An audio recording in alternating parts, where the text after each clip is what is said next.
Yep. Hi, everybody. My name is Dr. Anita Pellepou. I'm the PhD and UBC Department Head for Medicine, and I'm delighted to welcome you to the inaugural Grand Rounds for the academic season 2021 to 22. And we're delighted to start off with our medical Grand Rounds with the Dr. Arthur Dodek Lectureship in Medical Ethics and Professionalism. And I'd like to say a few words about Dr. Arthur Dodek. So he was a cardiologist here at St. Paul's Hospital and had an illustrious career.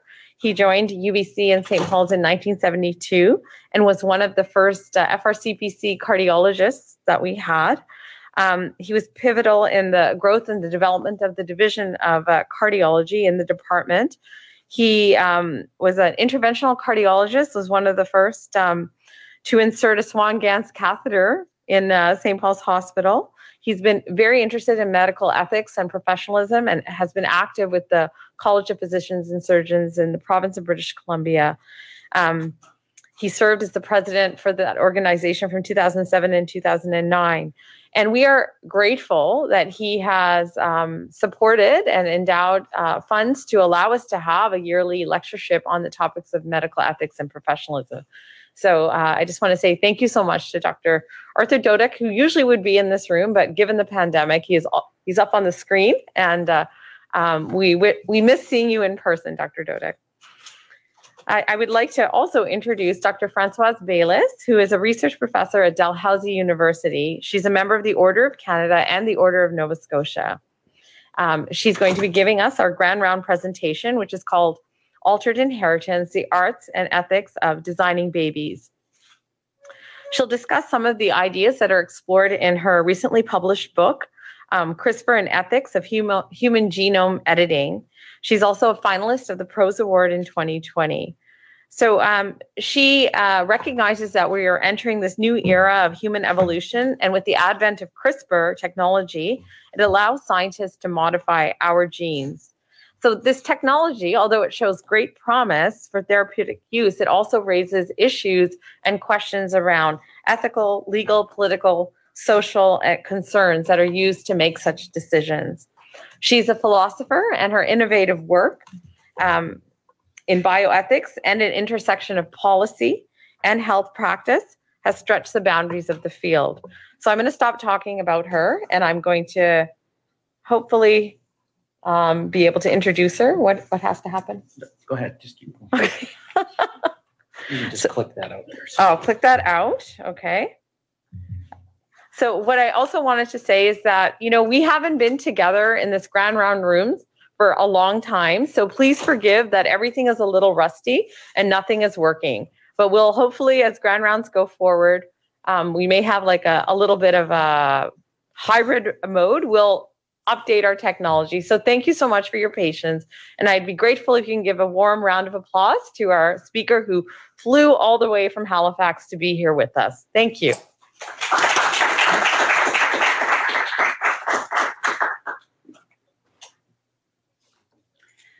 Well, thank you for that warm introduction. And let me say, it's a real pleasure to be here. And thank you to Arthur Dodek for having made this possible, and to the family for supporting that.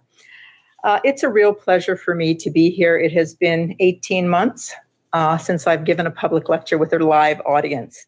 And for somebody who really actually enjoys that and enjoys seeing the audience and being able to respond to questions and concerns, it's really a privilege to be able to do that again. And I say that in the context where a lot of things, even next month have already been canceled again in anticipation of the fourth wave. And so I do want to say it's a real pleasure to be here. Thank you for having me. The topic I've chosen today is the art and ethics of designing babies. And the art is really referring in part to the science, but there's much more than science involved. And what you see on this first slide are a series of images, and I've chosen those carefully because what I want to communicate is that I think the topic's important, and it's important for everyone. And so what you see at one end is I'm writing in the newspaper. That's an article in the Boston Globe. What you're seeing after that is an academic paper in the CRISPR journal. The next is an image, and that's to represent all the public speaking that I do. And I actually have a book on this topic. And so part of trying to show you that is to say, for me, it's really important to do the outreach to everybody, because everybody has not only an interest in this topic, but I want to suggest has some responsibility for thinking through clearly some of what's at stake. When people think about designer babies, these are the kinds of images that we often see.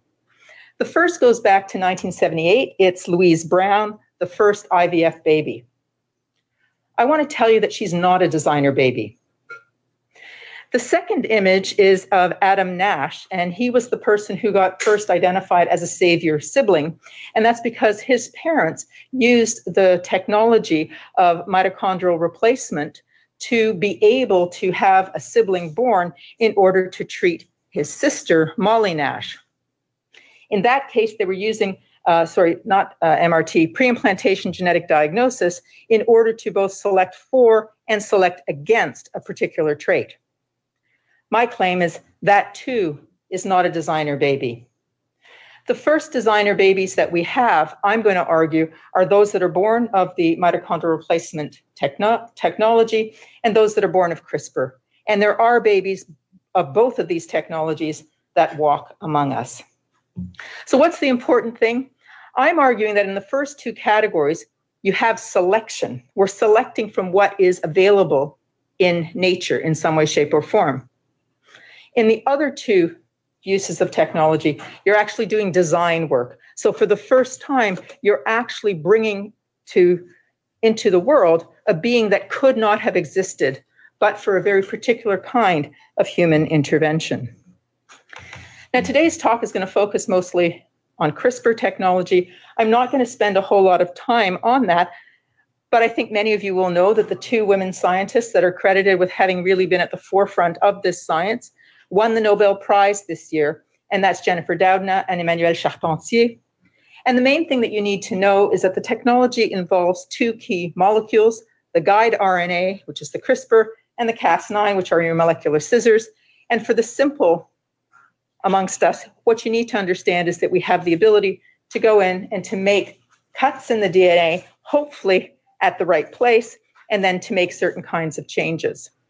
There are all kinds of potential problems. People talk about this in terms of on-target effects, but that are unwanted, off-target effects where the effect is elsewhere in the DNA.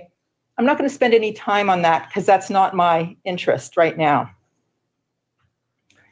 What I do want to do is just share with you a little bit of background information before I move into the ethical issues so that we have the same starting point, the same core concepts, the same language.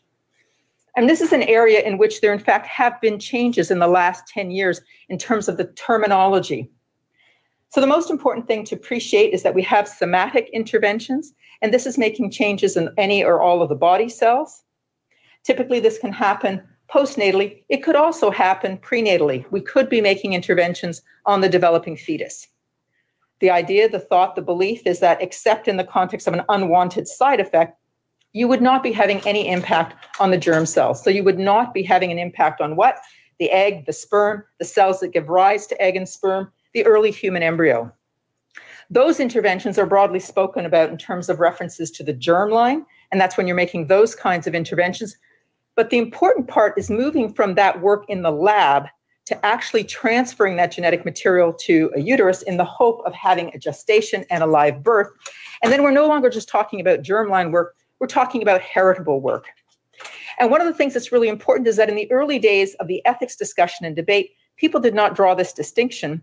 And the scientific community came forward and said, you have to draw that distinction because it's not clear that the ethical issues and concerns you have about heritable interventions are the same for those interventions that are just happening in the lab where there is no intent to transfer.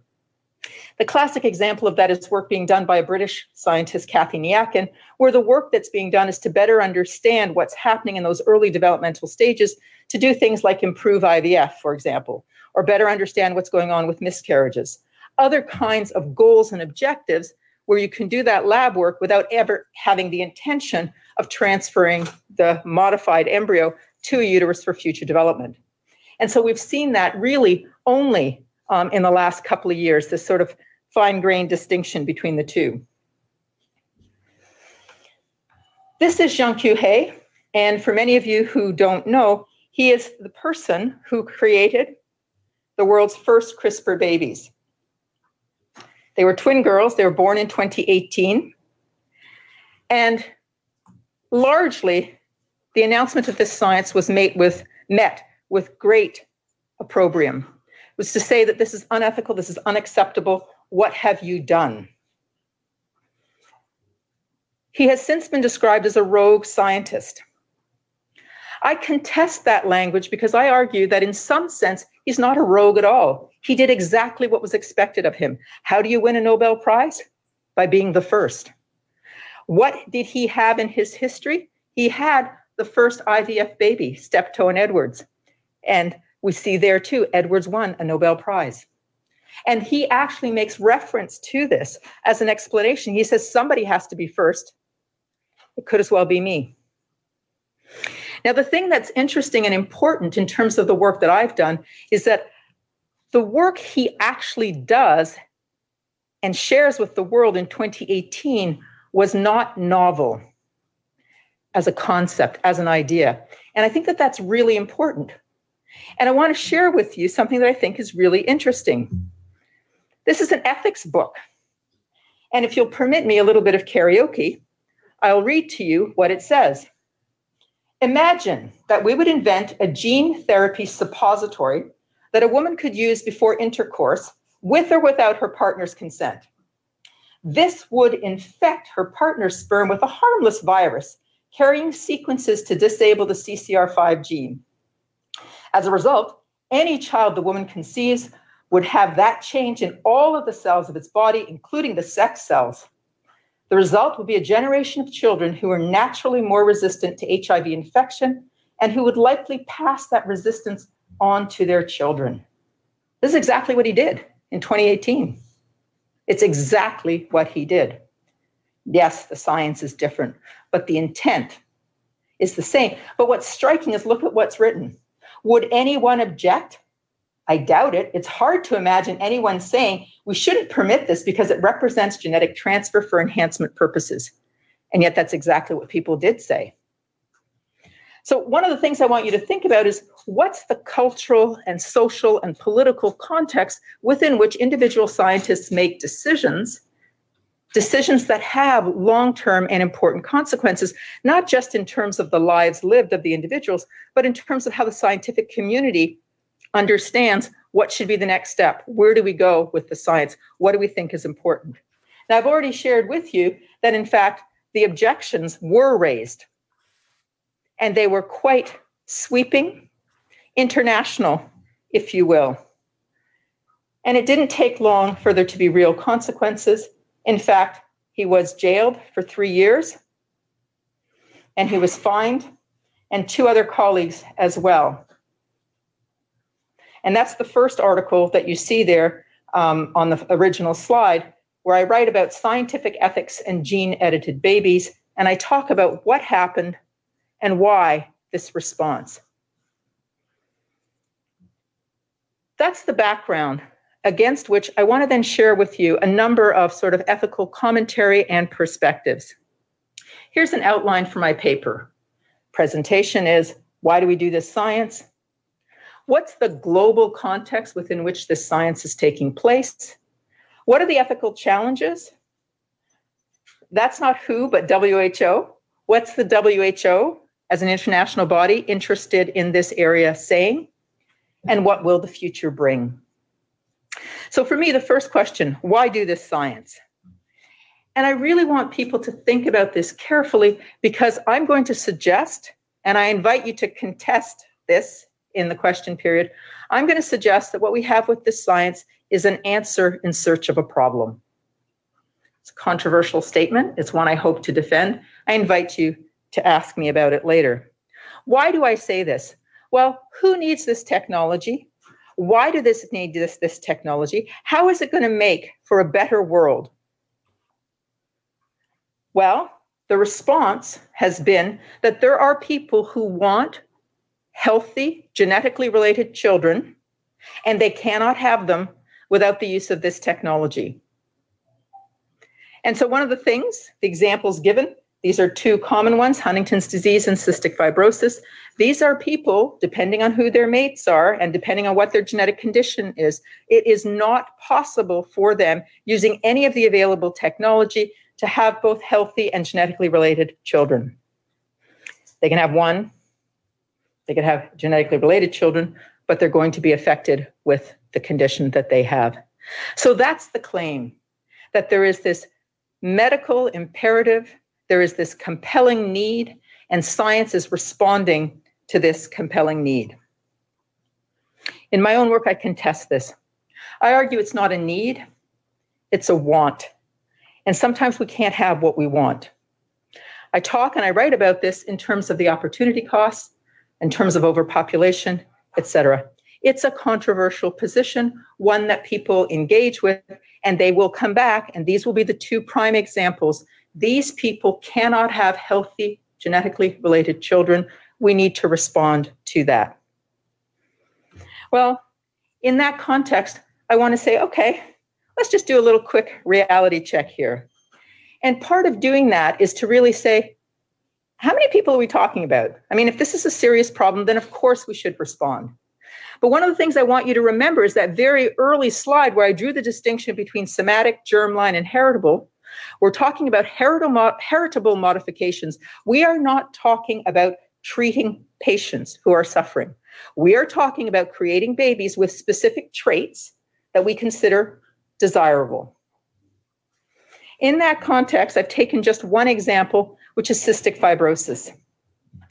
This is data that's available and published both in academic articles and in the most recent report issued in 2020 by the International Commission of National Academies. And I won't take you through the slide except to draw your attention to the very last line, one case every 15 years. And that's in the United States, a population of over 300 and some million. One case every 15 years. So I'm suggesting to you that this is a solution in search of a problem. It's really cool science. I grant you that.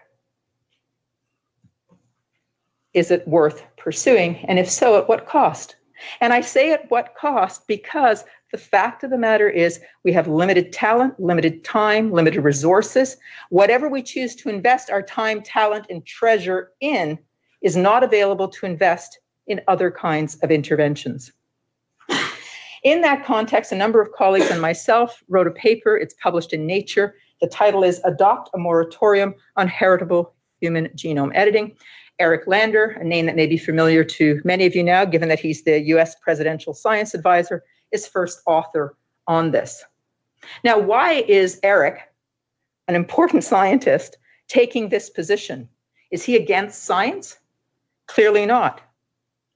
What we argue in this paper is that it's an important step and we're maybe not ready for it. Not ready in the sense of having thought through the important questions. Why do this? Where are we going? What's our hope? What's our goal? What's our objective? And one of the things that we say very clearly in this paper is we're not talking about a ban. A moratorium can be time limited. And in fact, we suggest a time limit of 5 years. And we actually say what you should be doing during these 5 years. These are the kinds of questions you should be thinking through. And we say very clearly, those conversations should be happening in context. What? In collaboration with civil society. In other words, the claim being made is that this is a question that's too important to leave to the scientific community alone. It's not to say they don't have an important voice and even a big voice. It is to say that we're talking about shaping the world in which we live, and all of us, in some sense, have a shared interest in that. So we called for a moratorium. Now, what's really interesting and important is that here's another important scientist, and what you have here is a very strong and clear statement being made by David Baltimore, who chaired the first International Summit on Human Gene Editing in 2015, chaired the second one in 2018, and is the honorary chair, but not the chair for the one that will happen in 2022. And one of the things he says is, we studiously avoided using the term moratorium.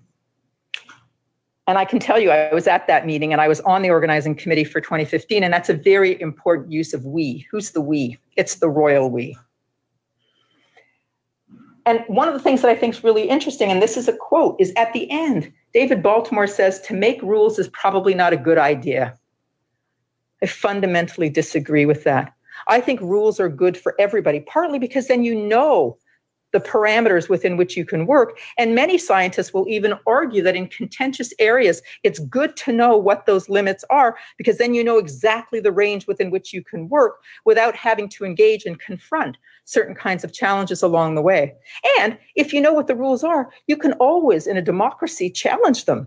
You can say these rules are outdated. These rules need to be amended. These rules are too broad. These rules are too narrow. We fundamentally disagree on that. But let me give you another reality check.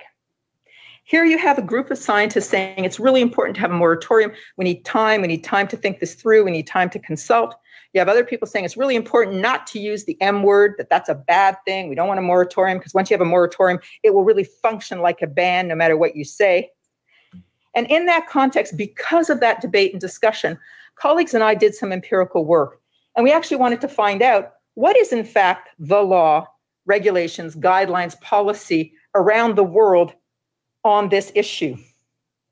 And this was published in 2020. We were able to survey 106 countries, so not all countries of the world, and there's a lot of reasons for that. We were able to find relevant documents in 96 countries. 75 out of 96 prohibit. 5 out of the 75 include prohibitions. So when I put this out there as empirical data, my question is, so you don't want a moratorium? Well, what do you think this is? This is actually stronger than a moratorium. These are countries that have laws, regulations, guidelines, policies that actually have entrenched prohibitions. So if you're arguing against a moratorium, is it all those other countries in gray that somehow you don't actually want them to have a moratorium? Because what? Because science is a global enterprise, because we can now travel and we can go to places where there are policy gaps. Is that the argument that you actually are defending? I don't think so. I don't think that's at all what people who object to a moratorium are. I think they're just making the statement in the void without actually having access to relevant, important empirical data. So it's a plug to show that people do science and research in domains other than science and medicine in order to be able to put data and information that you should fold into your thoughts, arguments, etc. This is what we know today. And in fact, I could update this map. There's about another 5 or 6 countries we've been able to find since then, and they're all prohibitions. So you have the bulk of the world at this point, including the United States, including China, including Russia, saying we should not do this. And yet you have a small group of scientists saying we can't afford to have a moratorium. I want you to think about what that means. Let me step back and put it in a very specific historical context. This is Zhengzhu Huang. In 2015, he published a paper in Science where he did use the CRISPR technology on non-viable embryos in a lab. They were never transferred to a woman. This research caused a great brouhaha before it was even published. Why? His work is submitted to Nature and Science and doesn't get accepted. It then gets published in, shall we say, a not tier 1 journal. But meanwhile, both Science and Nature independently publish opinion pieces on this science. And the interesting thing is that the opinion pieces come out before the actual science paper comes out. The opinion pieces come out in March. David Baltimore is the lead author on one of them.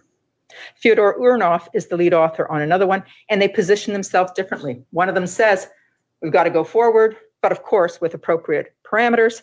The other one says, we should not be doing this kind of science. So early on, there's already this sense of conflict, disagreement. I'm not sure yet what term to use, except to say it's not a unanimous perspective, even within the scientific community. This work is what, in fact, underpins the decision to have the first international summit, December 2015 in Washington, D.C. That is a picture of the organizing committee. And you can see there's only two women, myself and Jennifer Doudna. And in that context, there was a third woman by the way, Pilar Osorio. She was unable to attend this final session. This is the concluding statement at the close of the meeting.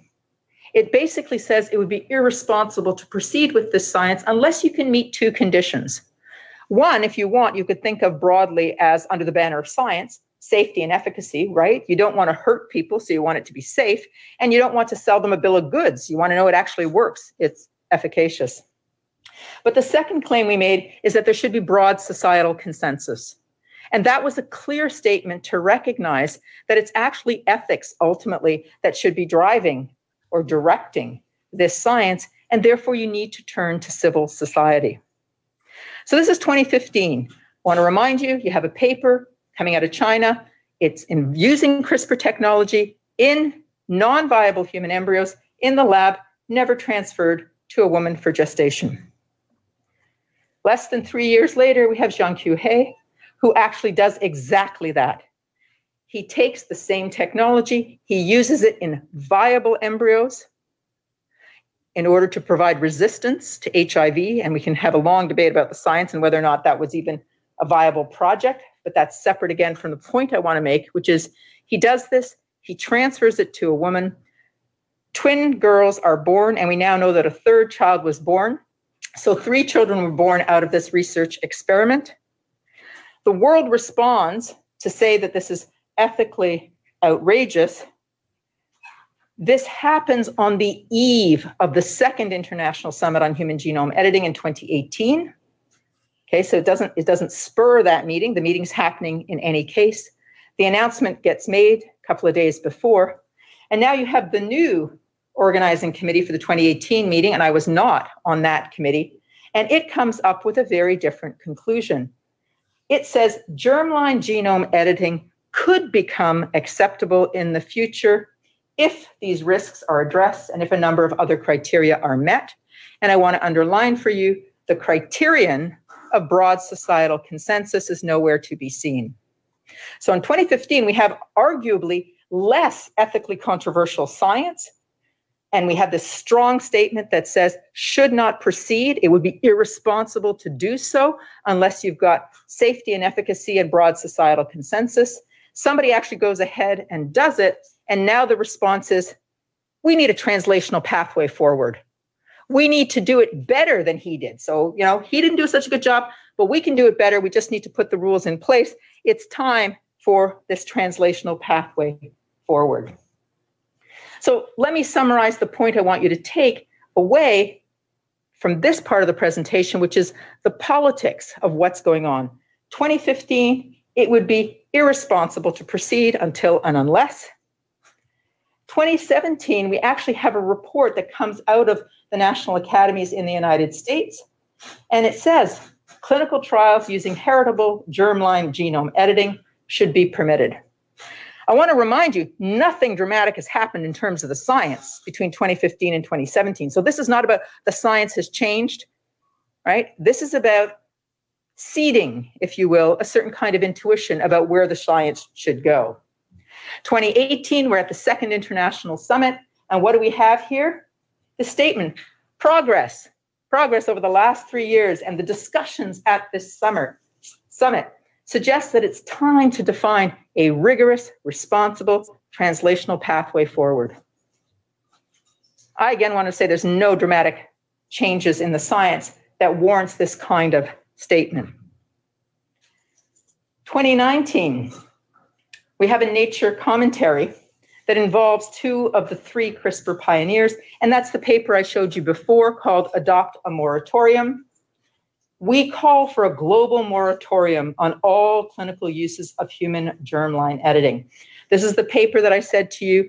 Eric Lander is the first author. The point I want to make here is that 2 of the 3 people widely credited with having developed this science, in this case, Feng Shuang and Emmanuel Charpentier, sign on to this. Jennifer Doudna does not. And somebody needs to write about that and what that represents, because it would have had a different impact if all 3 pioneers had signed on. So it's important to think about when you stand up and speak, and when you sit down and are silent. Beyond that, things have continued to change, and I want to suggest that the changes are happening very rapidly, and they're not inconsequential. In 2022, we get this statement that's part of the International Commission on the clinical use of human germline genome editing, and this is made up of representatives of the National Academies of Sciences around the world, and they're saying it could become acceptable in the future, and they actually set out the context in which that could happen. In 2021, you have this very strange thing happening with the International Stem Cell Network. Although its work is in stem cells, it actually has a whole section on heritable human genome editing because it's involving the use of germline cells, and also there's the expectation that the gametes will in fact ultimately be the target, not the early human embryo. And what I want you to know is that prior to this, in 2021, there was a category in the 2016 version of the guidelines that was called prohibited. And heritable human genome editing in 2016 in the ISSCR guidelines is prohibited. In 2021, they do this very strange thing, and they take that category 3, prohibited, and they divide it into category 3A and category 3B. And 3A is not allowed, currently unsafe, and I got the wrong thing up there. I apologize. I wanted to show you category 3B, which is the wording for what remains prohibited. But what I have here is both versions of category A, and that's fine. What happens is on page 9, category 3A says not allowed, currently unsafe. It's only on page 14 that they actually expand this and say currently not permitted also because it raises ethical issues. The wording for category 3B, which I thought I had put on this slide, basically says category 3B is prohibited. So what I want you to appreciate is in 2016, you had this category called category 3 prohibited. And in 2021, you have a category called currently not permitted and prohibited. I don't know what you think, but I think that says the same thing, right? If something's prohibited, it's currently not permitted. And a prohibition is always temporal, right? You can change a prohibition from one day to the next. You don't even have to have a reason, right? So actually, there is no difference between 3A and 3B, except the language. One says prohibited, the other says currently not permitted. In any case, it's not allowed. Heritable human genome editing was in the category prohibited, but it's now only currently not permitted. And I want you to ask yourself a question about what's going on here. Is this just a sleight of hand? In either case, they're not saying it's permitted because there's a totally separate category for permitted, but they're saying it's not permitted, but it isn't prohibited. It's just not permitted. And I want you to think about what that represents. And here is the excerpt from the WHO report. And I was a member of this committee, and we just issued our report in July of this year. And our statement is clear, but it's actually articulated not by the committee, but by the Director General. And the DG says it would be irresponsible at this time for anyone to proceed with clinical applications of germline human genome editing. He actually made that statement early in our work in July of 2019 and reiterates it 2 years later in July of 2021. I have the year 2022 up there because the third international summit will be taking place in London in March. And after a hiatus, not being on the second international committee for organizing that meeting, I will be, or I am already, a member of this committee. And I'll tell you, I'm actually quite worried about what the closing statement for that meeting is going to say, because it's not clear to me that it's being driven by good science. It's not clear to me that it's being driven by good empirical research in a policy context. It's not clear to me that it's being driven by a clear understanding of the ethical issues. So let me do my next reality check. And I want to transition here to just share with you what are the ethical issues. Why were some of us calling for a moratorium? Why do a number of countries have legislation, rules, guidelines prohibiting this kind of work? Well, the first thing comes under the category of harms to women. And I want to say to you very clearly, I'm one of the few people that constantly insists on this because many people actually don't include them in the list of individuals, communities, interest groups that are harmed. And the reason I put them there is because when you're working with reproductive materials, you need to remember it's really hard actually to get eggs out of women. And a lot of this work in this area talks about making embryos and doing things to embryos as if you just kind of go to the shelf and you take a lot of sperm and eggs and then you just play around with it in your lab. There's a whole host of issues here in terms of the potential harms to these women, in terms of issues of coercion. Should they be paid? Should they not be paid? One of the labs where this work is doing pays women if they're volunteers, but if they're actually people undergoing IVF treatment, they don't get paid. I'm thinking, why? If you think you're paying them for a product, i.e. the egg, both of them are giving you eggs. So if you're going to then play with the euphemism, oh, no, we're not buying reproductive material. We're paying people for their labor to create the eggs. Well, they did the same work. So either way, whether you think you're paying for a product, an egg, or you think you're paying for labor, the work that women do to produce those eggs for you to have available in a research context, why the difference in treatment? So there are ethical issues to be sorted out, even if you think you're going to go forward with this research. Right? What is it that women need to know and consent to? Should they or shouldn't they be compensated? What happens to the women who will carry these infants, some of whom may be born with conditions that are worse than the ones they thought they were avoiding, and they care for these children? We haven't really thought this through, I don't think, in any meaningful way. I think there are also potential harms to the prospective parents. And in that context, I think it's always important to remember, we said safety, efficacy, and broad societal consensus. But even in saying that, we all know there's nothing that's 100% safe. There's nothing that's 100% effective. It's always going to be a probability statement of some kind. And what that ultimately means is somebody somewhere is going to say safe enough, effective enough to be worth trying. And that's another thing that we have to just discuss and debate. What's going to count as safe enough? It's not going to be 100%. Nobody's going to know that. But when you make all of those moves from the work in the lab to a first in human trial, it's an ethical choice to say we're good to go. We're ready. Where's that line? We don't actually know yet because we haven't had those discussions. And I think in the long term, one of the things that I want people to think about is, what does this do in terms of creating social pressure for people to use technology that maybe they would prefer not to? So maybe, for example, they would prefer to adopt children, or they would prefer to just use IVF and, maybe pre-implantation genetic diagnosis. But what happens here is you're being presented with a technology, and we know because we've seen this in other contexts, there becomes this expectation that you should use the technology.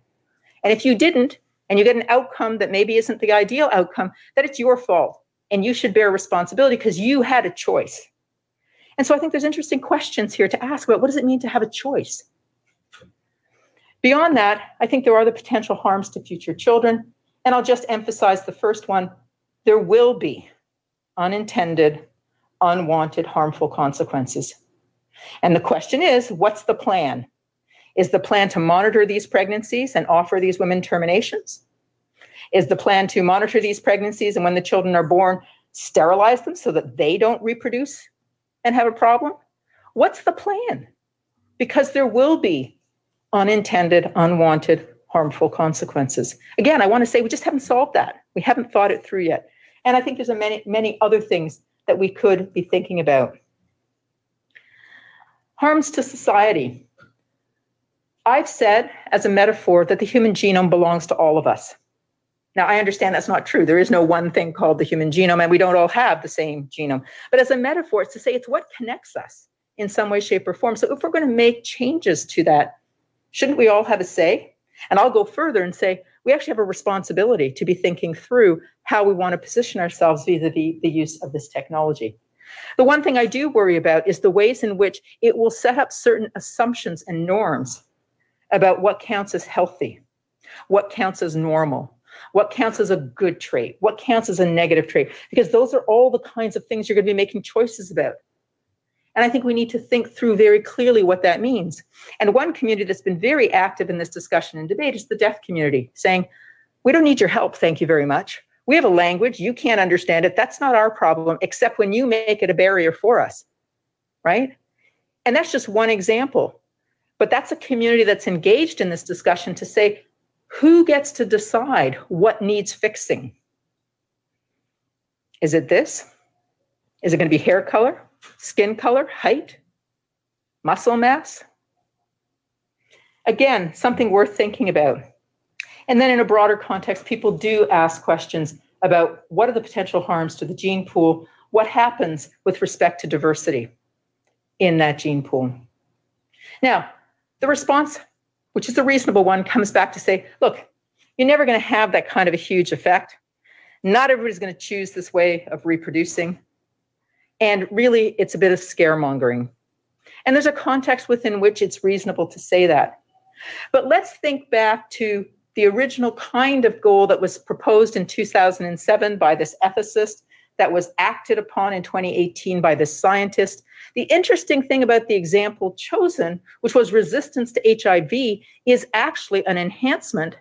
And if you could make it available on a population basis, and it didn't seem to require that much work, would people really say no to an enhancement? Okay, I'm talking 50 years, 100 years, 150 years.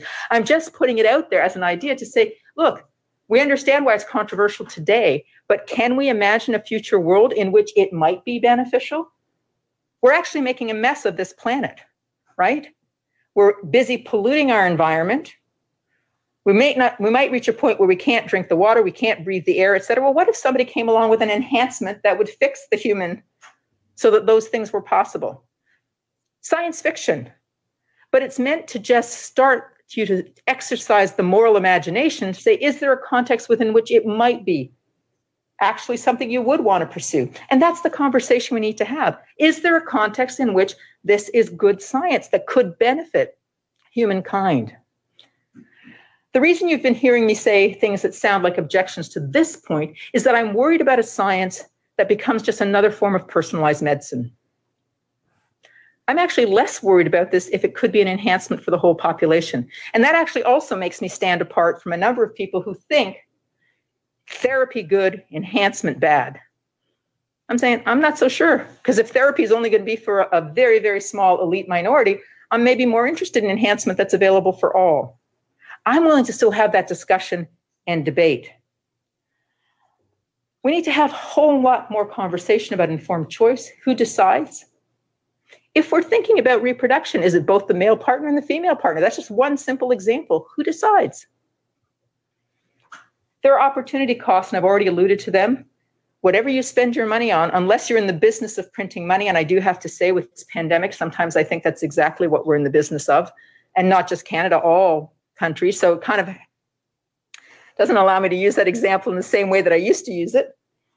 But typically we do think that things are finite, including the Treasury. And so we really do have to think about what are the priorities. And I want to ask questions about what are the social priorities? And should this be one of them? And then I have not even started to look at things like this, which are of concern to segments of the community. So I've had the conversation up until this point, assuming that it's perfectly ethically acceptable to use embryos, human embryos in research, understanding that they will be destroyed. There are people who will argue that that in and of itself makes this ethically contentious, that we should not be using the most vulnerable amongst us for research purposes. It's not an argument I defend, but it's an argument we need to engage with. We need to respectfully engage with that argument. There are people that think about this as a threat to our common heritage, and that's the claim around the human genome somehow belongs to all of us. And there are people who will argue that this is a transgression of both divine and natural laws. Remember, I said these are the ones that really involve design work. This is, in fact, what some people refer to as the hand of God, because you are, in fact, creating something that could not otherwise have existed but for certain kinds of interventions. I want to end with a couple of comments about the most recent work that I've done with WHO, because I said that report came out in July of this year. And one of the things that was really interesting is that the mandate given to the WHO committee was to look at all somatic, germline, and heritable. And one of the things that was really interesting to me is that from very early on, very key scientists, including Francis Collins at the NIH, objected to the mandate. objected to the mandate and said, why are you wasting your time talking about somatic interventions? That's for treating patients. That's just like gene therapy. We know how to do that. You should be expending all of your time as a committee on the question of heritable genome editing. That's where the ethical issues are. One of the things that's really important is that the committee said no. They said no for two reasons. One, first of all, that's not the charge given to us by the Director General.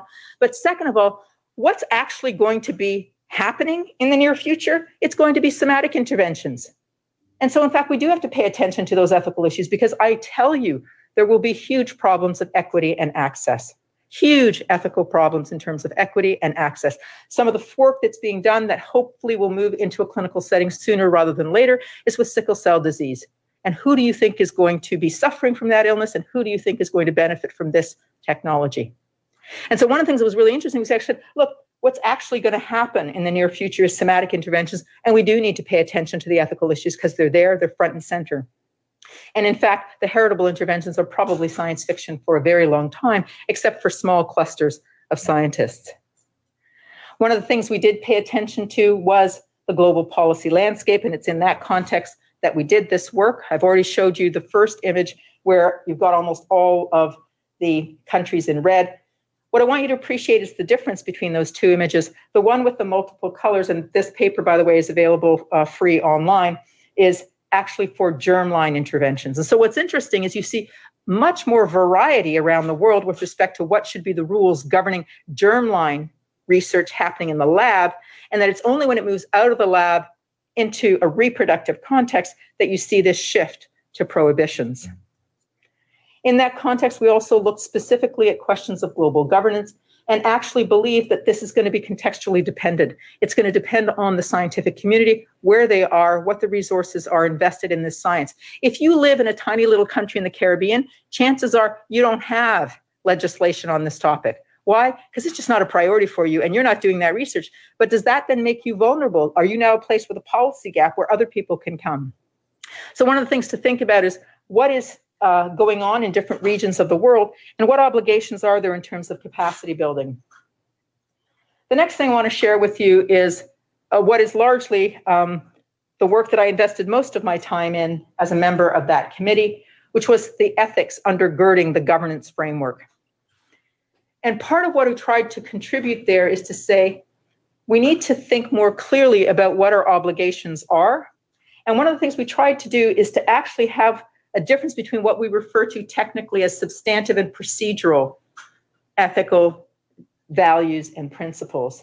And so some of it is to inform how we should go about making decisions, and the other is what should inform the decisions that are made. I want you to appreciate that this list is different from what you typically see in bioethics. And so for those of you who have done baby bioethics, there is nothing called autonomy, beneficence, non-maleficence, and there is a version of justice, but it's not the one that's typically thought of, which is distributive justice. And partly because it's much richer in terms of making claims, and it's thinking about this from the perspective of WHO, which has global responsibilities, right? And so it's really important that we be thinking about inclusiveness, about social justice, about fairness. And the other important thing about this report, which is different from other international reports, is a lot of effort went into, and I have no other way to say this, but dragging the ethics through the report. And so when a recommendation is made, it said, we're making this recommendation consistent with this value and principle that we're committed to. And then we also have a number of case studies to try to help people think through. And so, for example, one of the studies is about sickle cell disease and where that research should happen and whether or not people are being exploited. And we say, well, if you're committed to inclusiveness, how would that influence the design? Thank you.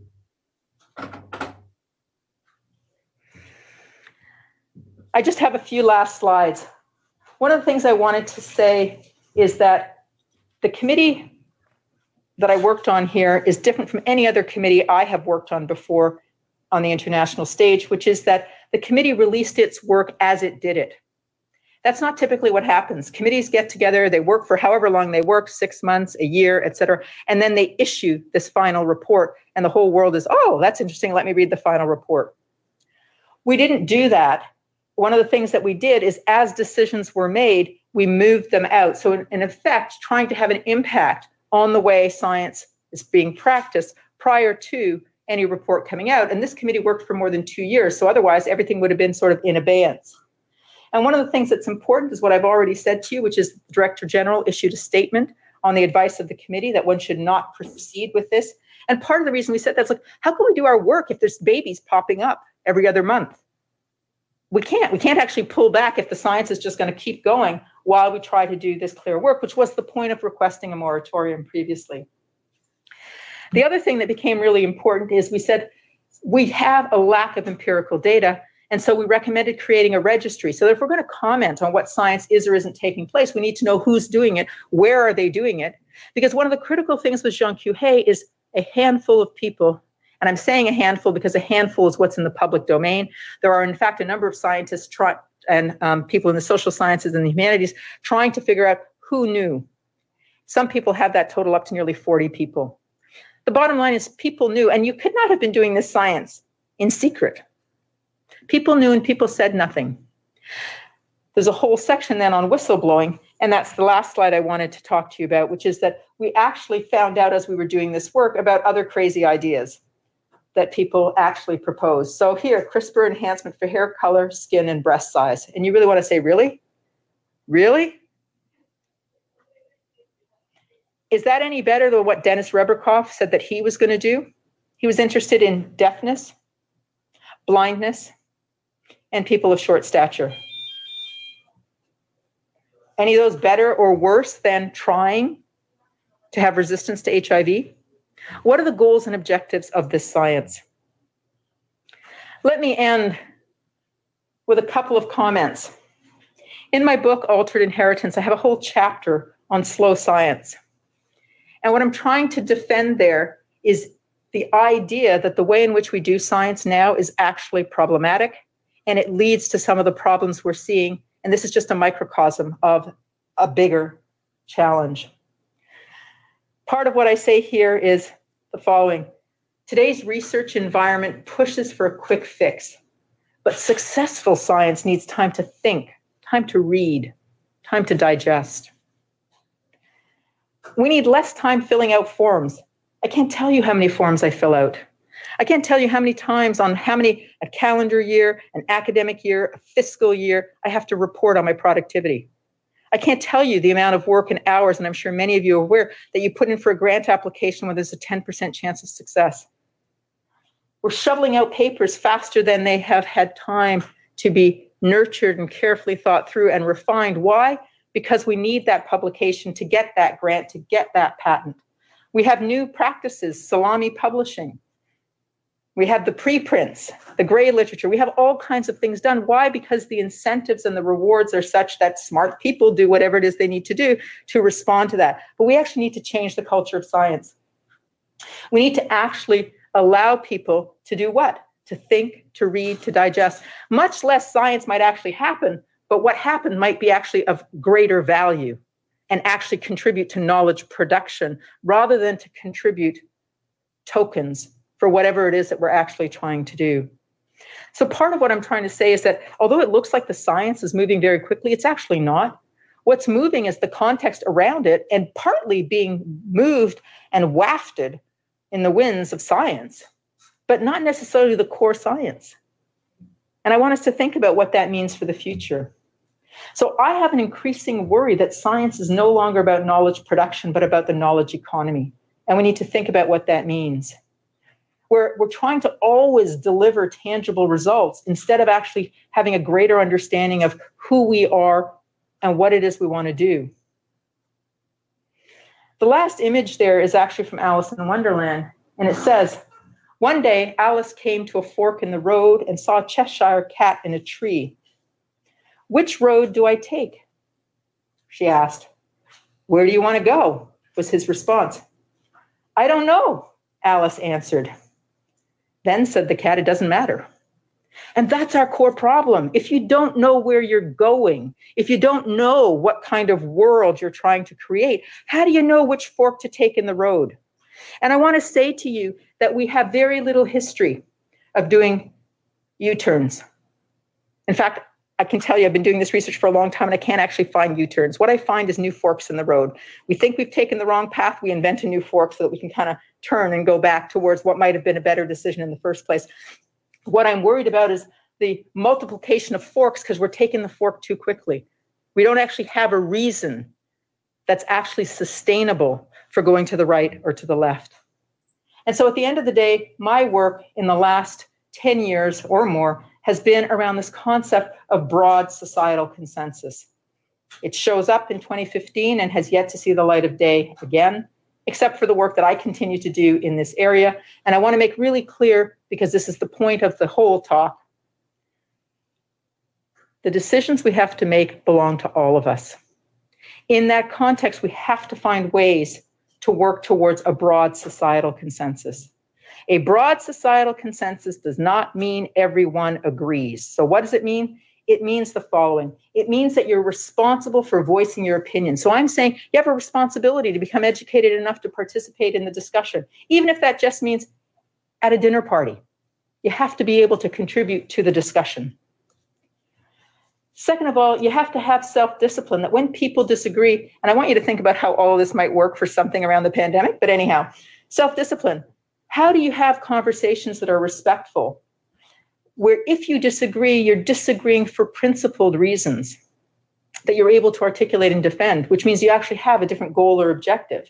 But look at what it says. You're prepared to participate in finding an alternative solution if there really is a real challenge. In consensus building, you actually have to respect each other. If you don't respect each other, you can't actually make any progress, because if you don't respect the other person and they don't respect you, why would they listen to what you have to say? And why will you be genuinely listening to what they have to say? Cooperation, you're looking to find what you agree upon, not as a starting point, where do we disagree? And lastly, struggle. It's going to be hard work. That's why it takes time, because we don't actually all start in the same place. But what we're trying to do is find ways of respectfully being able to shift one's position while maintaining one's integrity. And that's critically important and extremely difficult. So, as I said, I've been writing on this for a very long time. And what I've done is I've taken that work from women at the Seneca Depot, where they talk about responsibility, self-discipline, respect, cooperation, and struggle.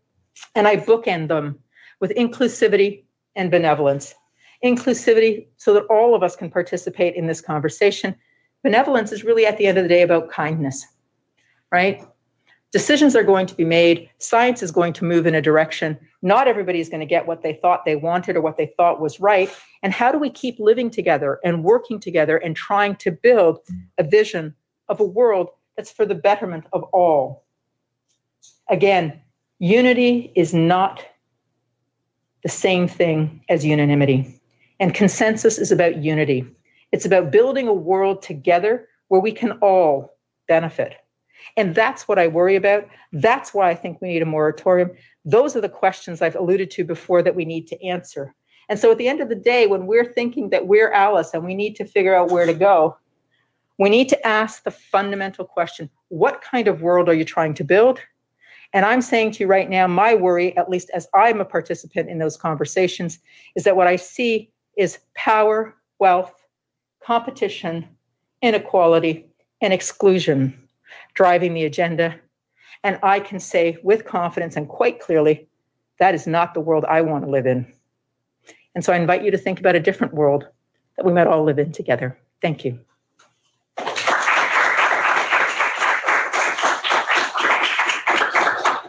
And I apologize, I went a little bit late, but we also went a little bit late on the start.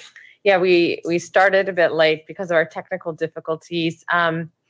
I just want to ask if there are, I know some people have to leave because of the time, but I wondered if anyone in the Dodek family had any questions, or anyone else.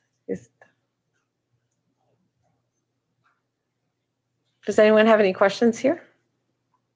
I don't bite, and I'm quite happy if you disagree with me.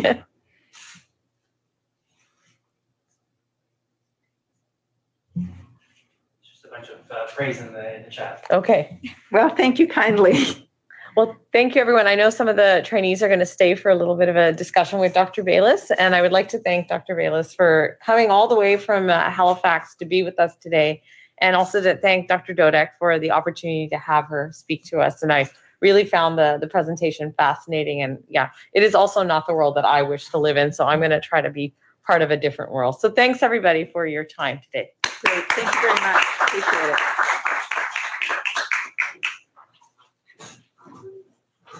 Yeah, for the LSIs and residents,